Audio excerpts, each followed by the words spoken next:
നമ്മുടെ കുട്ടികൾക്കൊക്കെ ഭയങ്കര ഇഷ്ടമുള്ള ഒന്നായിരിക്കില്ലേ സ്ട്രോബെറി. കുട്ടികൾക്ക് മാത്രമല്ല കേട്ടോ, വലിയവർക്കും ഇഷ്ടമാവും. അപ്പോൾ ഈ സ്ട്രോബെറി വെച്ചിട്ട് നല്ലൊരു അടിപൊളി ഡ്രിങ്കാണ് നമ്മളിന്ന് റെഡിയാക്കാൻ പോകുന്നത്. അപ്പോൾ നമ്മുടെ ഈ സ്ട്രോബെറി ഡ്രിങ്ക് ഉണ്ടാക്കാൻ വേണ്ടിയിട്ട് ഞാനിവിടെ ഫ്രോസൺ ആയിട്ട് കിട്ടുന്ന സ്ട്രോബെറി ആയിട്ട് എടുത്തിട്ടുള്ളത്. ഇത് ലുലുന്ന് നമുക്ക് ഇങ്ങനെ പാക്കറ്റ്സ് ആയിട്ട് കിട്ടുന്നതാണ്. ഫ്രോസൺ ഐറ്റംസ് ഒക്കെ വെക്കുന്നതിൻ്റെ ഇടയിലുണ്ടാവും ഇത് രണ്ടെണ്ണമൊക്കെ ഇങ്ങനെ ഓഫറിലായിട്ട് നമുക്ക് കിട്ടും. അപ്പോൾ ഇതിലുണ്ടാവുക എന്ന് പറഞ്ഞാൽ നല്ല ക്ലീൻ ചെയ്ത സ്ട്രോബെറി ആയിരിക്കും. നമ്മൾ ഫ്രീസറിൽ വെക്കേണ്ടി വരും. എന്നിട്ട് നമ്മൾ ജ്യൂസൊക്കെ അടിക്കുന്നതിന് കുറച്ച് മുമ്പായിട്ടൊന്ന് പുറത്തേക്ക് എടുത്ത് വെച്ചാൽ മതിയാവും. ഞാനിപ്പോൾ ഇതിന്നൊരു 5-6 സ്ട്രോബെറി എടുത്തിട്ടുണ്ട് കേട്ടോ. അപ്പോൾ ഇതുപോലെ ഇങ്ങനെ ആ മുകളിലത്തെ ഭാഗമൊക്കെ കട്ട് ചെയ്തിട്ട് തന്നെയാണ് വരിക. ഞാനിപ്പോൾ ഒന്നും ചെയ്തിട്ടില്ല. അതിൽ നിന്ന് പാക്കറ്റിൽ നിന്ന് നേരെ എടുത്തിട്ട് മിക്സിയുടെ ജാറിലേക്ക് ഇടുക മാത്രമേ ചെയ്തിട്ടുള്ളൂ കേട്ടോ.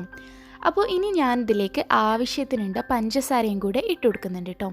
ഇനി നമുക്കിതിലേക്ക് ചേർക്കേണ്ടത് തൈരാണ്. അപ്പോൾ നമ്മൾ സ്ട്രോബെറി ലസ്സിയാണ് കേട്ടോ റെഡിയാക്കുന്നത്. അപ്പോൾ അതിന് വേണ്ടിയിട്ട് തന്നെ ഞാനിവിടെ ഒരു 1/2 കപ്പോളം തൈര് ഇപ്പോൾ ഇതിലേക്ക് ഇട്ട് കൊടുക്കുന്നുണ്ട്. നല്ല കട്ടിയുള്ള തൈരാണ്, അധികം പുളിയില്ലാത്ത തൈര് എടുക്കുക കേട്ടോ നല്ലത് ലസ്സി റെഡിയാക്കുമ്പോൾ. ഇനി ഞാനിതിലേക്ക് കുറച്ച് പാലും കൂടെ ഒഴിച്ചു കൊടുക്കണം. തൈര് മാത്രമായാൽ ഭയങ്കര തിക്കായി പോകും. അപ്പോൾ അതുകൊണ്ട് തന്നെ കുറച്ചൊന്ന് ലൂസാക്കാൻ വേണ്ടിയിട്ട് നമുക്ക് ഒരല്പം തണുപ്പുള്ള പാലും കൂടെ ഒന്ന് ഒഴിച്ചു കൊടുക്കാം.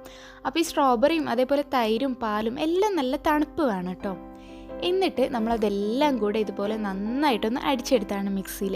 ഇപ്പോൾ നമ്മുടെ നല്ല ടേസ്റ്റി ആയിട്ടുള്ള സ്ട്രോബെറി ലസ്സി ഇവിടെ റെഡി ആയിട്ടുണ്ട്.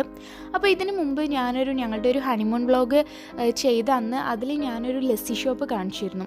അവിടെ നിന്ന് ഞങ്ങൾ മാംഗോ ലസ്സിയും ഫ്രൂട്ട്സ് ലസ്സിയൊക്കെ വാങ്ങിച്ചിരുന്നു. നല്ല ടേസ്റ്റാണ് ഞാൻ പറഞ്ഞിരുന്നു. അപ്പോൾ ഈ ലസ്സി സിമ്പിളായിട്ട് നമുക്ക് വീട്ടിൽ തന്നെ റെഡിയാക്കാം. അപ്പോൾ എല്ലാവർക്കും അറിയുന്നത് തന്നെയാവും. അറിയാത്തവരുണ്ടെങ്കിൽ ഒന്ന് എന്തായാലും റെഡിയാക്കി നോക്കുക. ഇൻഷാ അല്ലാഹ് മറ്റൊരു നല്ല വീഡിയോയുമായിട്ട് നമുക്ക് നാളെ വീണ്ടും